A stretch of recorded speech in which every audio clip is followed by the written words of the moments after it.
Okay, so maybe I will try it with the microphone and see if that gets everybody's attention a little bit better.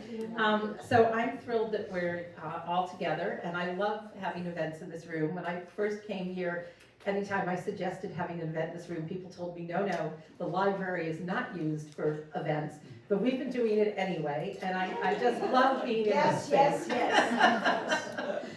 Because it's a very intimate space and very appropriate since you have a book coming out, and we're going to talk about that in a minute. But I'm very, very pleased to be joined tonight by Anna Gas and Angelo Vivolo, neither of whom probably need any kind of introduction because they are both, in their own right, very established, important people in the food industry.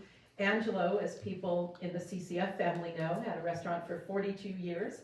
And actually grew up in the restaurant industry, which we'll talk about as well. And Anna, you're in today's parlance a food influencer, and I think one of the things that I've certainly enjoyed about being in this job is the chance to really enjoy food in all of its senses, for its taste, its tradition, the way it binds many of us together, and I think also at certain moments in your life, you realize some of your greatest experiences have been, at a family table, or in my case, kitchen with my grandmother making things. And only later in life did I realize the tasks were just to get me out of her hair. They were not actually useful, but they were fun and great memories to have. So I want to welcome both of you, and I think. Angelo, we're going to start with you, and I'm going to pass you the microphone. And a lot of people know about Villa Vivolo and Vivolo on 74th Street, but it'd be great to hear, a few minutes of sort of that origin story for how did your family end up in the restaurant industry. And I know you tried to escape, but didn't work, and we all benefit from that. So. Thank you very much. It's an honor and a privilege to be with Anna tonight, and her parents are here as well, and it's really, really terrific. And as far as myself concerned, I was born and raised above my grandfather's restaurant in Brooklyn called Villa Vivolo Restaurant. It was there for 69 years. Everybody in the family worked in the restaurant. I had a white apron since I was 11 years old, and kind of learned to be a restaurateur the old-fashioned way. When I graduated from college, I was a school teacher. I was a teacher in the New York City Board of Education high school system for almost 10 years, and I said, you know what? I want to go back. As a red-blooded Italian boy, I really want to be a professional baseball player. Never worked out.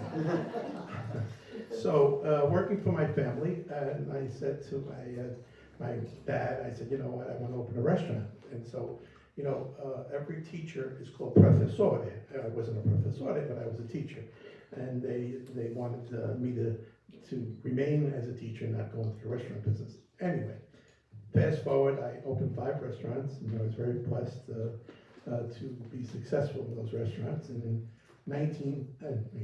2018, I was doubly blessed because it was a year before COVID, and I just decided with my wife Denise that it was time for us to so-called smell the roses and enjoy each other and our family and our grandchildren, and that's what I did. So, but since that time, as Lisa knows, I'm on 6 different boards, and all volunteer and trying to do my best. But I mean it most sincerely. I tasted the wonderful hors d'oeuvres that were created from your recipe. They were absolutely delicious. I've been reading your book the last 2 weeks because Lisa was kind enough to send it to me, and I think it's absolutely sensational. So it's a real pleasure to be with you, and let's have a great evening. Great. So Anna, I'm not going to take the microphone back. I have a loud New York voice. So I think we'd love to hear, how did you decide to start writing about food and thinking about it, and in a lot of ways really encouraging people to experiment at home as well. Yeah, I do find it really interesting how you wanted to be a teacher, but then you were kind of drawn back into the kitchen. I really relate to that. When I went to college, I said, okay, what am I going to do? I'm going to change the world. I'm going to be a psychologist and, help people. And I then graduated from college. I ended up taking a job for an insurance company because they wanted to hire liberal arts majors, and I just had this really weird path where I ended up kind of in a business environment, and I worked hard and I did very well at it, but I was missing something. I didn't wake up and go to work feeling like, wow, this is fulfilling me. This is something that makes me feel happy. And then I kept working and saving money, and I had my 2 daughters, and I said, this is not working, I'm not happy. And it was my dad that said, well, you love cooking, you're always watching the Food Network, you're always, puttering around in the kitchen. What about, culinary school? Because he's a college professor, so if you're gonna do something, you're gonna get educated. So I said, all right, and I actually ended up applying to the French Culinary Institute in New York City. They had a night program, so I said, oh great, I can be a mom during the day and I can go to culinary school at night. I don't know how I did it, but I did.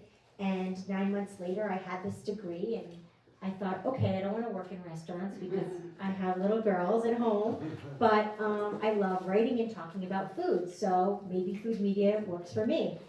I ended up landing in Martha Stewart's test kitchen, which was just wonderful because that was kind of my second education, learning how to develop a recipe, learning how to make something work. And if Martha's known for anything, it's for her perfection, so things had to work before they went to print. And that environment really just kind of taught me how I could take something that I really loved and make it scientifically perfect, make it feel like it was bringing forth my education. And then I started working on other people's cookbooks, and then I realized, all right, well, maybe it's something I could do because, you always want to strive for something bigger and better. And what did I do? I started with my mom. I said, she makes all these delicious foods on Sunday, her meatballs, her pasta, and we don't have any of that stuff written down. And whenever it didn't come out right, my father would say, well, if you had just written it down, then you'd do the same thing every time. So I was like, I'll do that. So we started getting the recipes written down, and I thought to myself, okay, I went to NYU, I made all these wonderful friends that are every ethnicity. As my dad very astutely put at my wedding, the wedding dais could have been a meeting of the United Nations because I had a friend from every country. So I started with them, and they let me into their mother's kitchens, and I started learning all their recipes and writing them down for their families because I was providing this service, but I was learning how to make Greek food and Chinese food. And but for some reason, when I was in that first kitchen, I just turned to the woman while we were making this recipe, and I said, what made you come to the United States? And she just kind of started telling me her life story, and it sounded exactly like my mom's story. When people say that the U.S. is this enchanting place, where it's a place where dreams can come true, where immigrants can come and thrive. And, no one wants to leave their home country. We all love Italy. But, for our forefathers, our grandparents, things were tough. And this provided a new, and it was a beacon of hope. And I was really proud of that, and I wanted to show in my book how that translated across so many different ethnicities, whether you were Greek or Chinese or Italian. We all came here for the same reason, a better life for ourselves and for our children. So Heirloom Kitchen was born. It came out in 2019, and I was incredibly proud of that book and that project, and the fact that our project was able to come to life as a publication. And then, of course, my agent was like, all right, what's next? So, of course, when it came time to write a second book, I said, all right, well, I want something a little more of my own. And what do I want to talk about? Well, I want to talk about Italy. Where do I want to go? I want to go to Italy. So this book became a perfect excuse to do research back home, back in Italy. So what did I think could be of service? A cookbook that could provide something new and different? Well, how do Italians eat? Everyone talks about La Dolce Vita, Italians, we just sit around with our espressos, but that's actually not true. Italians do go to work every day and produce and come home to their families, but they do value things in a different way than I think we do here in the US, and I think family is of course first, And food is a close second. So how do Italians do that? Well, okay, they get up and they do go to work in the morning, but they have these little beats during the day, little stopping points where they will sit. You know, it's not just about, you know, working till 10 o'clock at night. It's about at 10 o'clock taking a little stop and having a drink and meeting a friend and having a little coffee. And then after lunch, maybe having a little break where your kids come home from school and you have merenda. So this book walks you through an Italian day of all the different stopping points where they'll eat small bites of food, spuntini, which was the original title of the book, to enjoy and just have different kinds of taste, nothing too big, but, you know, just kind of keep the metabolism going, you know, until the next big meal. The other thing that I wanted to do with this book was travel every region, which you noticed, because as you know, down in Sicily, there's a lot of Arab and African influence. We were talking before about pine nuts and raisins and all those different things that you use in Sicilian food. But you know, you head up to Val d'Aosta and they're not eating that. They're eating a lot of Austrian and Swiss influenced foods, a lot of cheese, because you know they're up north, so they're having, you know, their strudels and their fonduta. So I, you know, love Italy. I obviously love being Calabrese, and going back to Italy and just completely immersing myself in the food, but in a way that's not like, oh, this just tastes really good, give me another plate of pasta. But you know, why in Naples are we eating this particular pasta? Why, when I'm in Milan, am I having rice? You know, what are the reasons behind that? It's all intentional. It's all based on geography and topography and climate. And I think Italy is the most fascinating place in the world. I think most people in here would agree.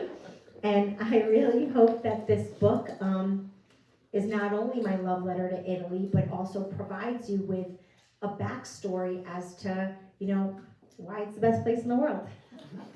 Well, I think that's great, and I loved Heirloom, by the way. I mean, and I even just loved that as a title, because it really transported you before you even started looking in the book. And I think with snacking, I think you're going to do it again for us, that, you know, this whole idea that there's something besides those very big meals, that there's another dimension to the food that we may not know. I want to, you know, go back to Angelo for a minute, because the evolution of Italian food or Italian-American food in restaurants in New York City changed dramatically during the time you were in business, and certainly your family, because I think the concept of what an Italian restaurant was, let's say in the 1950s or 60s, was quite different than by the time you were hitting the 2000s. And also, not just in New York, but across the country, I mean, people were also looking to eat lighter and healthier, and certainly Italy's very associated with seasonal food, which was something here in the United States we've kind of gotten away from until the sort of farm-to-table movement took hold. I just wonder, as a restaurateur, how did you navigate all of First, that? I want to comment on the book. I looked through the book and I thought it was terrific that she went through every region and gave a little synopsis about what that region was all about in terms of food. And then she had a bunch of recipes I told her earlier that I never heard of before. I was in the restaurant business for 41 years on my own, in addition to working for my family for so many years. So it's a terrific book, and it has many, many interesting recipes that I think anyone in this room will find easy enough to make as well. Italian food. The key to Italian food, what makes it so great, is simplicity, simplicity, and the product. You use an excellent product, and you use the simplicity of preparation. But that has transcended over the years, as you said. From now, over the years, I was in business for 41 years, it changed while I was in business, because more people traveled to Italy, came back enjoying what they had in Italy, and influencing we as restaurateurs and the food industry in general to have items that were there and now came to this country. So the menus, the menus in the Italian restaurants changed dramatically over the years. you know, when I was first in business, everyone wanted a veal chop, you know? Now everyone wants a great pasta dish, or, you know, a great fish preparation, or something different than what it was. So the menus have changed. I think if you go to any one of the leading Italian restaurants in New York City, at least, probably across the country, and look at their menus today, and look at a menu that existed not even 20 years ago, it's dramatically different. I think that, you know, I can talk to you about different products, different ideas. I remember when the fresh mozzarella burrata, that was like, oh my God, where'd that come from, you know? And now it's on every menu, I mean, including French menus. I mean, the French have kind of stole some of our stuff. Yes. But I'm a big proponent of Italian, we'll call it cuisine, even though it's a French word, because of, or cucina italiana, basically that'd be better, is because of the tremendous advantages we have of using, that we have availability of excellent product. I mean, prosciutto di Parma didn't come in to New York until maybe 20 years ago, and when it first came in, it was like $30 a pound, you know, it was kind of ridiculous, but it's changed over the years. And I think that that's why it's so, Italian restaurants are so popular. And, you know, that's my view, basically, on where we stand today.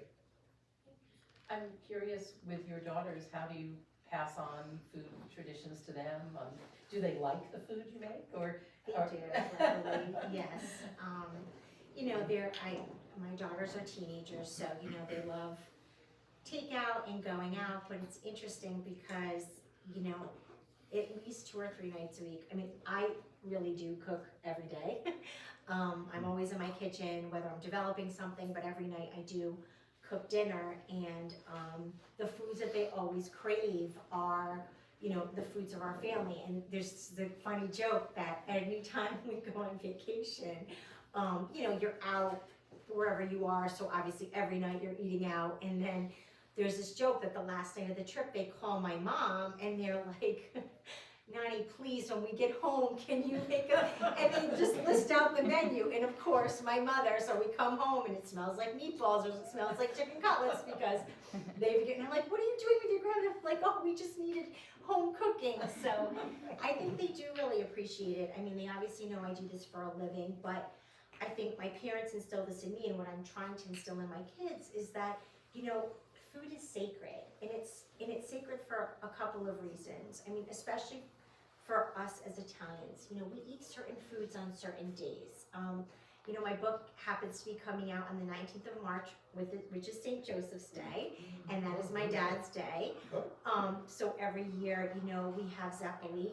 But, you know, why do people have Zeppoli? Or why is it that on Christmas Eve, you know, you eat fish? Maybe not the 7 fishes, which I think is more an Italian-American thing, but is something, you know, why are you abstaining from meat? There's always a purpose and a reason. And I love the intentionality of Italian cooking. I think it's incredibly important. And even our grandparents, you know, my grandparents were, you know, they were farmers. They were not educated people, but they knew why they were eating what they were eating. And we laugh when people talk about farm to table, you know, like it's this yuppie thing. And it's like, well, my grandmother, you know, they'd have the chicken, they'd kill the chicken, and it was dinner. So you don't get more farm to table than that. So this is not a new thing, folks. Like, sorry if you think that you're being trendy, but no, this has been around for a while. And, you know, I'm proud of that. I'm proud of my origins. And I think with the dishes that we do make, it tells our story. And I think that's what's really important about Italian culture, and even Italian-American culture, like you said, the restaurant business, right? Like before, it was like, okay, chicken parm, which you can't even get in Italy, right? But why were Italian restaurateurs doing it? I remember back in the day, I was born in the restaurant business, so I learned from the bottom up. And I knew how to fabricate whatever, leg of veal or clean fish. And I remember when we couldn't give away ossobuco because no one really knew about it. Now it's a delicacy, everyone wants, and it's the most expensive. It's a veal shank, actually. But for my Sicilian friend Luke Ayadala, I want to know, on St. Joseph's Day, do you make pasta con salsa? Sì, We do I not, know you because we're do. calabrese, but you're Sicilian, so of course you do. Yes, With bucatini. with, only with Only bucatini, with- yes. Yes, and that's so true too, right? Based on region, you're doing completely different things, Yes. you know, based on the traditions of your home or your town. And Lou and I had a great conversation about Bronte, because that is where he is from. And we all love the Bronte pistachios, which, you know, he grew up with. So it's just really cool. It's really interesting to how, you know, you can be standing in one part of Italy and everyone's doing a certain thing, and then you go to a different part, and I mean, nobody's eating cappuccino, no one's drinking cappuccinos at night. That is a hard fast. After 10 o'clock in the morning. 11 a.m. Yeah. Order it after your dinner and you're in trouble. So there are some hard fast rules throughout the whole, you know, the whole country. Angelo, Yes, sir. where did your family originate? What borough? In Manhattan, in Italy, my dad was No, born. My dad was born in Italy, in a small town called Brusciano, and my mother was Messinese from Messina, so I'm actually half Sicilian, I make you happy. In Brooklyn, he made it. In Brooklyn, in Bensonhurst, Brooklyn. Where? Bensonhurst, Brooklyn. Where? What street? 18th Avenue, Benson Avenue? 26th Avenue. Well, because I was born on 18th Avenue, above the Walker Theater. Okay, well, we had a restaurant there for 69 Was years. there a restaurant called Casa Stocca? As a starter, that was in Right. Brooklyn, yes. Right. And who owned that? I have no idea. Oh, you had nothing to do with that? Oh, that was a crooked. That was the one restaurant you did not own. I've been in Manhattan, married to my wife for 47 years, There was 46. another restaurant Well, we've been right in Manhattan now. for- What would you say was Very the lucky. one item that was most ordered by your customers during the years? Well, as I It said, changes, it changes. as I said Yeah. earlier, it changed. When I first, in 1977, when I opened Vivolo on 74th Street between Park and Lexington, the most popular dish I had, the most popular item I had on the menu was a veal chop. Everybody wanted a veal chop, because we would serve a double cut veal chop, and it was like, I would buy 6, 7 racks just to cover the weekend, and a rack is 8 chops on each side, and 16 chops, and I would buy maybe 5 or 6 racks for the weekend alone. So that was it, but over time, it changed, and I would say in the 2018, when I sold all restaurants, I was selling more fish, selling lighter items. Burrata came into the picture at the time, Fashion. into fashion, and you know, basically it was more fish and pasta, and those were the items that I sold in the later years. But what about the clientele? When you say they wanted veal chops, were these people who were non-Italians or Italians? Well, it's in Manhattan, Upper East Side, you know, basically non-Italians. Okay. I think also just, you know, the Italian American, like the vision of Italian Americans has very much evolved over the years, you know? And even now, I think there's a very red sauce Italian American culture, and then there's an Italian culture. And I don't, you know, people argue, I don't think one is right or one is wrong, and I think they can live in harmony. But I do think that people should understand that they're different things. I also think, sorry, but I also think that people have learned how to cook differently. You know, maybe some people do it this way. Making a simple tomato sauce and cooking it for more than 20 minutes. I'm sorry, that's not the way you make a tomato sauce. It's a 20-minute sauce, you know, but the people back in the day, you know, would think that you had to cook tomato back in forever and put sugar in it and all kinds of stuff. I mean, you know, it was nuts. I mean, now you have the availability of Summerzano tomatoes, the real Summerzano tomato, because there are a lot of imitations, but they're available. And you know, when you cook with a good tomato, you don't need to cook it very long. So it's things like that. People, one of my biggest gripes, I'm talking about cooking, I'm sorry, is people overcooking fish. You know, I mean, that you know, you cook it to doneness. You don't cook it beyond that, because once it gets beyond that, it's no longer has the taste of the fish. It's hard. It's so forth. So I mean, I think that people have evolved. I totally agree with that. I said there's the people who like the red sauce people who are gonna always be that way, and then there are people who've learned over the years that through a cookbook and others that this is not the way the authentic way of cooking Italian food. And so you know, there's room for everybody, but that's my take on what's happened over the years. I think a lot of people also in the sixties and the seventies were influenced by the joy of cooking, good housekeeping, their interpretation of Italian recipes and how you cook things like tomato sauce. Yeah. And that influenced a lot of people, and then we collectively had to tell them, no, that's not the way. Yeah, you're right, you're right. Yes. Did you have a restaurant on East 53rd, I think, on Vivolo? That's right, very good, 33 years. East 58th Street, yes, that was We have a right. lot of fans in the room. Say something, I'm so sorry. Oh, until you said No, something. Anche Vivolo, remember Anche Vivolo? Anche Vivolo, yes. I was, when I had Vivolo on 74th Street, and then 4 years later, I opened Vivolo on 58th Street. I said, well, I'll call it Anche Vivolo, another Vivolo. What is this Anche? Who's Anche? They want to know. So, It's your German grandmother. Anna, I just wanna say something. My grandmother, Sicilian, would open the refrigerator, because they were very poor. And she would just, no recipes, obviously. Right. And she would just look at the refrigerator, and she would get eggs, spinach, affrittata. It was the best thing in the world. And now, we have our grandson in Iona University, he's doing the same thing. God bless you. Because it carries from there. And one thing, Mr. Vivolo, I just wanna tell you, I'm in trouble. my daughter's engagement party was in the Brooklyn Vivolo's restaurant, and when my daughter left teaching in Manhattan, it was at the Manhattan Vivolo's restaurant. So the Vivolos are very good. And remember, you open the refrigerator, and whatever's there, you make something out of it. That's right. I mean, I think, one of the things, I talk about a lot is, La Cucina Povera, and it's something that I think we're proud of. The fact that, you watch some of these restaurant shows, like diners, drive-ins and dives, and they're putting like 1,000 things in Oh, these my pots. And first of all, I don't know what their food costs are, that's a different story. But, it's exactly right. Like, I remember, visiting my grandmother in Calabria and just saying, I'm hungry. And she'd go out to the garden and she'd grab, and this is how my love for zucchini flowers, which now is another big delicacy here.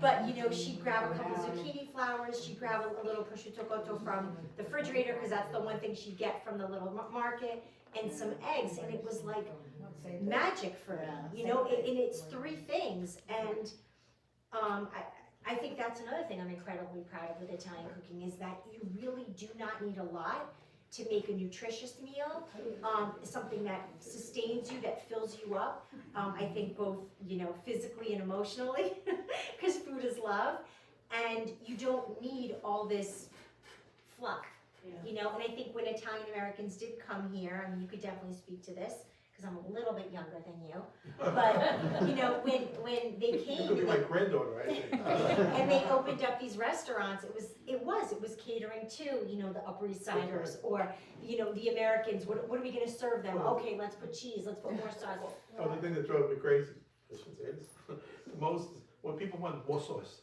That sauce is not, when you make a pasta dish, sauce is the kind of, it's not supposed to be overdressed with sauce. You saute the pasta with a little bit of sauce, and then you put it in the dish, and that's it. Yeah. But people, unfortunately, so that's an American thing, people want extra sauce. Right, and of course, you wanna, the best was, I was on the Amalfi Coast with my family, and we ordered a fritto misto, which comes, with the lemon, and that's all it comes with, and we sprinkled it, so there was a lovely couple from, I don't know, somewhere. They want to with the tomato sauce. And so they called this poor waiter over, and he was Calabrese, so he and I had already bonded, and they said, "Where's the marinara? I need some marinara." And this poor waiter's like, "Signora," and like he had no idea. And then I said to him, she wants a little bit of sauce, but I said it in Italian, and he goes, no. And I was like, yeah, And so she just kind of sat there, and I was like, good for him, and good for the fact that, like, every once in a while, we don't have to just cater to people being ridiculous. Can I ask you, no one has mentioned one thing that I feel is always very important. What kind of bread?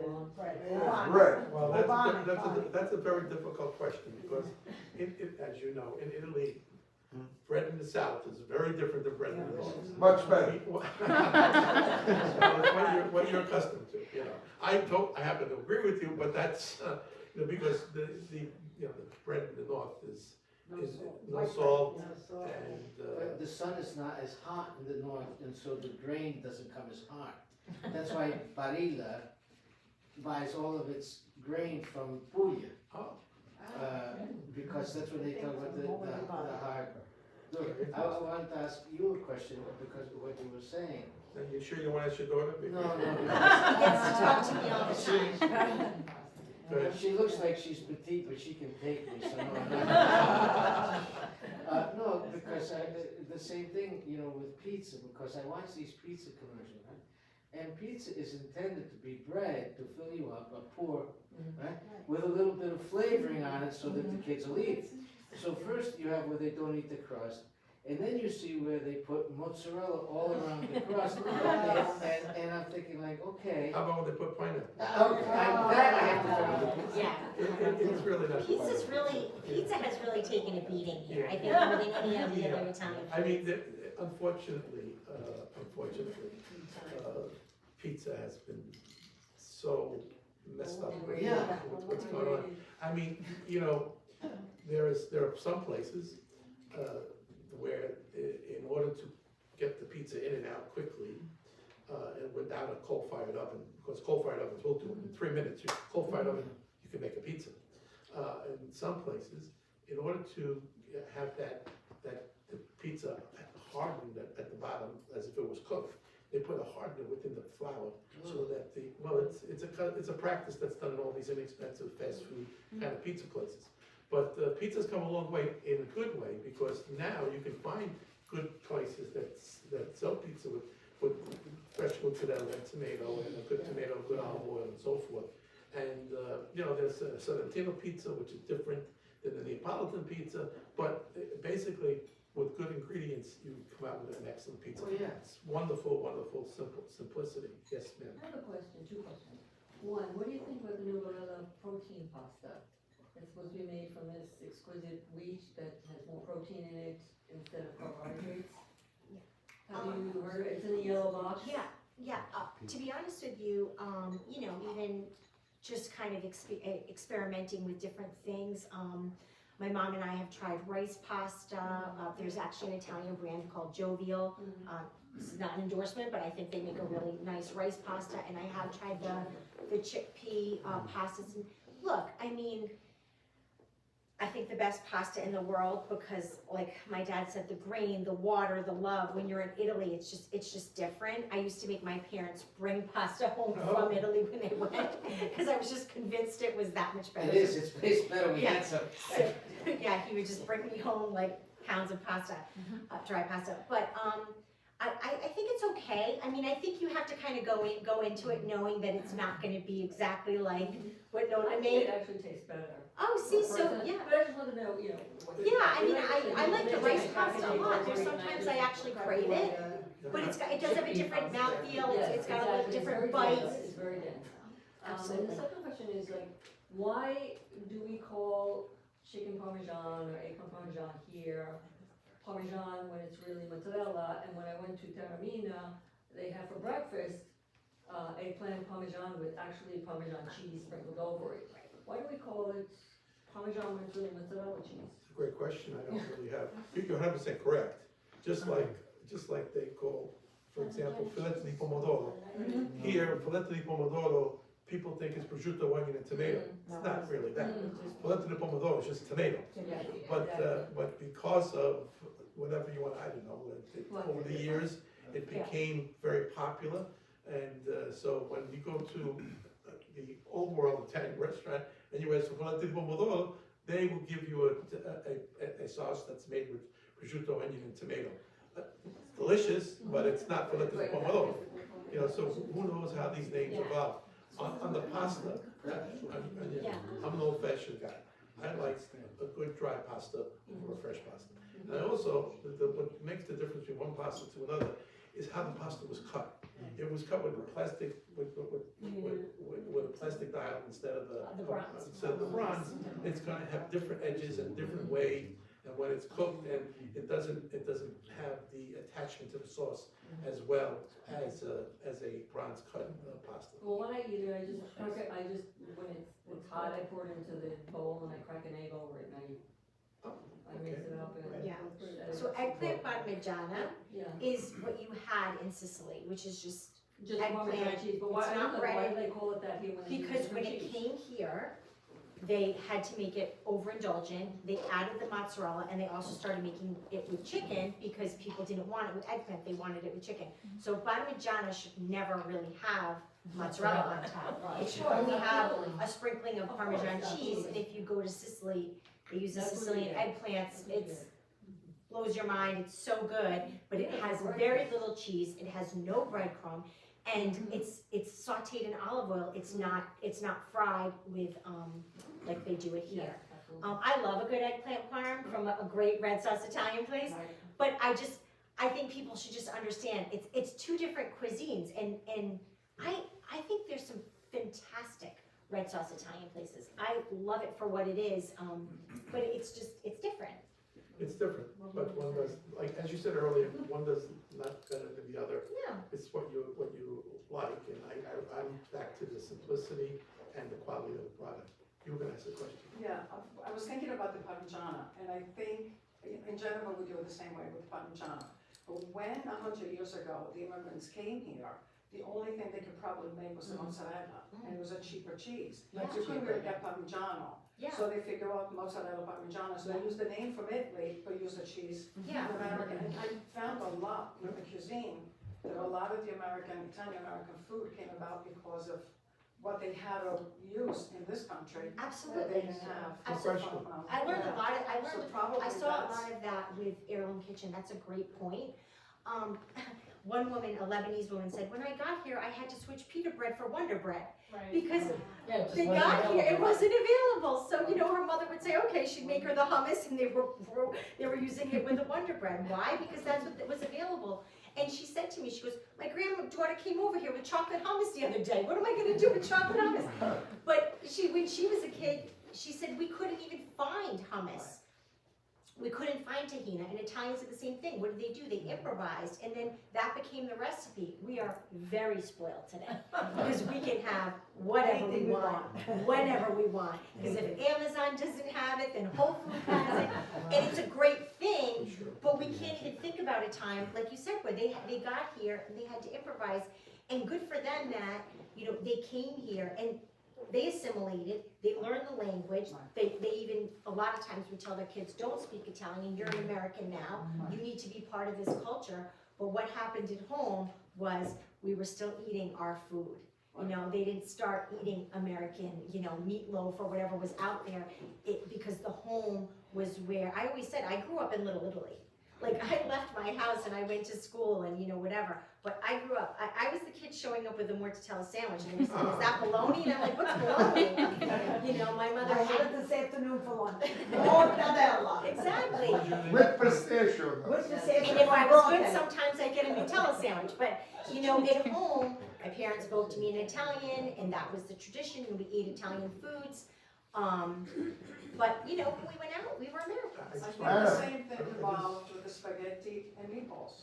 When I came to this country, I didn't speak English, so my cousin was translating, and they asked me, and I said, what are they talking about? She says, spaghetti with the meatballs, and I understood, which I said, we never had them. What do you mean you never had them?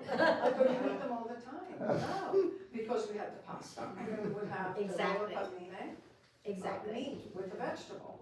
So, but I think it evolved because of the poverty. So you could have one meal, Yeah. so you had the pasta to fill you up and a couple of pieces of They meat. did that to the Because workers. that's all they had. The Ellis Island Italians, when they came, as you said, 100 years ago, the people that hired them here, I mean, they knew they were underpaying them here worse than they were underpaying them in Italy. But they knew that they couldn't live just on pasta, and so that was like a management decision that these people needed some protein. And it was actually put onto them by these different companies that said, you need to have something other than Right. pasta. So they would have that instead of having bread and meat, or 2 courses. I just want to compliment Anna's family because, I mean it most sincerely. Unfortunately, in today's world, as we know, Italian Americans do not promote their culture as they should. I think that's a big problem in our ethnicity today, because we have a great culture, we have a great history, and I'm sorry to say that unfortunately the younger generation is not being exposed to it as they should. Hannah had a great upbringing, God bless her parents, you know, They did okay. And I'm sure that you're doing just as well with your 2 daughters. So. Well, they always say, Mom, you always talk about how much you love being Italian. I was like, I know. Anna, you didn't mention one very, very important thing. Do you have a certain preference with olive oil? I do think that olive oil should be extra virgin. It's funny, we used to have butter in the house just for toast. Like my mother never cooked with butter. But again, we're Southern Italian, so we didn't, you know, that's just not something we use. So we always had good olive oil in the house. But you know, I always say to people, because everyone's pocket is different, do your best, get what you can. But I think if you can afford it, a nice extra virgin olive oil, my mother still sautés in it, because you can saute in olive oil even though people think you can't. And then of course a little drizzle on Excuse me, can I tell you, my grandmother, I was brought up, every morning, she had a little cup of olive oil, and then she put it on her face. Never wore a stitch of makeup. But the My cats mom the followed same around a way. little bit. No, and what'd you say? All right, let's be nice, let's be Olive nice. oil, olive oil. We have a spigot of olive oil, we have a big thing of olive oil, you know, like the coffee thing, yeah. I know there was a question in the back there. Did you have another question? I was just wondering what was their preferable dry pasta that they use? Which one? Oh, the brand of pasta that I like to use? I'll let you go first. Okay. Well, I was gonna say, here in this building, in the Taverna, we use DiCecco. I'm gonna say Lydia. Dear friend Lydia Bastiano, she has her own pasta line, so I'm gonna promote He's that. plugging I'm Lydia. plugging Lydia. Wait, so when I have a pasta line, you plug me? Absolutely, Okay, absolutely. remember that. But DiCecco, Barilla, but Barilla's made in the States now. Yeah, it's not the same. DiCecco's probably, but there are places in Brooklyn, there's a place called Coluccio. that, Very well, we're best friends with them. I'm sure you're best friends. Calabrese. Okay. They're from Calabria. All right, then they're okay. They have every brand of Italian You could pasta you think of. could imagine. You can, every cut and every brand, so Yeah. there's a lot There is a available. lot, and there's a lot of artisanal, I mean, my mom would kill me, you know, if I spend more than, you know, $3 on a pound of pasta, because it is ridiculous, but there's a brand now, Rumo, R-U-M-O, Yes, yes. and I think that pasta has a really nice bite. If you just want to splurge a little bit, it's a little bit more than, you know, Barilla. I think that's the one that's cut with the bronze. It is, yeah. Yes, Have you ever been to Raffaello's on Aston Street? yes, of course. And here- And what do you, it's better, obviously better. Do you have any cuts or any particular? No, but Perfetto is, you know, it's been there I mean, I forever. was there 20 years ago, but Yeah, it's they're- moved on to another generation, Yeah, but. they're there forever, you know. As I said, I'm not a big fan of fresh pasta. Yeah. Not that I don't like it, Pesto pasta is But, like. you know, I prefer dry pasta. I mean, I think we're just proving it tonight, like the fact that a group of people can just sit around and talk about pasta. Is it mozzarella or Parmesan? I mean, we're just passionate about our food, and I love that. And like my kids say, I love being Italian, and I love what we've brought to the United States, our culture. It's funny, they polled all the countries in the world, and they said, what is your favorite international cuisine? And every single country said Italian. And then they polled the Italians and they said Italian. And that's true. So I think, you know, we're in a very good spot, you know, so thank our grandparents and our great grandparents for putting us where we are, but, By the way, To mention- back in the Yes, day, sir. they never wasted anything. In other words, they said like, for example, the only thing you didn't eat. It's like running a good restaurant, you don't waste anything, everything. The only thing you didn't eat in the pig was the oink. But seriously, like, by the way, Pig's finish, Oh, by the way. Angelo Pigs everywhere. doesn't like, we have always Yes, I'm not a fan. gobbled cells I know, he Like mentioned it that. to me and too. Chevelle, We brains. had it every year. The brains. I'm not a fan. And my kids eat them all, and they're 4 years old, 8 years old, 12 years old, By the way, and 20 they years old. even eat the eyeball. They eat all. Okay, Moving along. moving right along.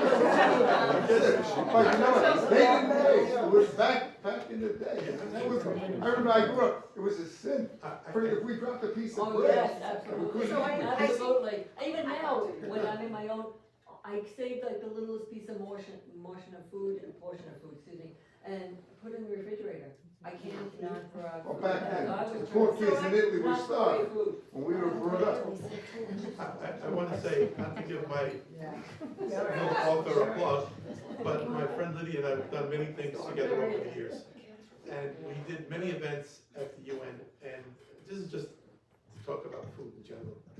And we would always call the event Recipes for Peace, because people are peaceful when they're eating together. And that is the truth. And we brought a lot of people together over the years. I'm not gonna go into it. I could tell you stories and keep you here for Well, that's 24 part hours. two, that's coming when on this next book comes out, we'll come back. So I Right, think that's that a is standing invitation, I just read. Yes, exactly, so I want to sponsor for membership. I think Food for Peace and Recipes for Peace is a perfect ending note, and I want to just give you the last word. Your book's not out yet, but it's coming out March 19th, so we're all gonna be eagerly awaiting it. And I know you don't have a favorite because they're all wonderful, but if we were flipping through it, is there, like a section you hope everybody's gonna be captivated by, or a recipe you hope we're all gonna try? What I would really love is to just pick a recipe from a different region, just so that you can really experience how the country is different from tip to toe. I find that fascinating about Italy, and I love that. And when I was a kid, obviously we visited Calabria. My father did study abroad in Florence, so I got to see Florence. But very recently, I've gotten to go to the north, and where it's my heart is always going to be in the south. I loved seeing how different it was, and talking to Italians that just eat differently and live differently, but they're still Italian. Although the best restaurants were still owned by Southern Italians. Like when you have a really good meal, like, this is amazing, how's the chef? I was like, oh, he's a Neapolitan. So, sorry, North. But to just kind of really travel through the book, travel through Italy. It comes out on March 19th. If you pre-order it now, it'll be on your doorstep on St. Joseph's Day. Open up the book, get a Zeppeli, think of me, and I'm very easy to find on Instagram, email. So anyone that'd like to just chat about Italy or ask a question about the book, I'd love to hear from you. Anna, is there a section in your book that deals with an essential element for a wonderful Italian meal, namely vino? Yes, there's a whole section, a pantry section on things that you should have.